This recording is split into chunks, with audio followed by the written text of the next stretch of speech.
জীবনে কত মানুষ এসেছে, কত মানুষ চলেও গেছে, তবে কখনো কারোর জন্য চোখের কোণে অশ্রু জমেনি। তোমার কথা মনে হতেই কেন জানি চোখের কোণে অশ্রু জমে। তোমার কথা ভাবতেই যেন বুকটা ছিঁড়ে যায়। তোমার কথা মনে হতেই আমার দু চোখ টলমল।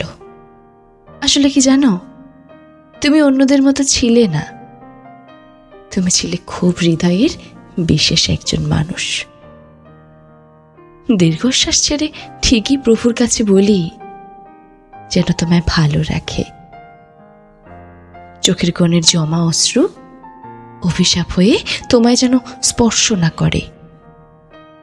ভালো থেকো তুমি, নতুন কোনো শহরে, নতুন কারো বুকে, নতুন কারো মায়ায়।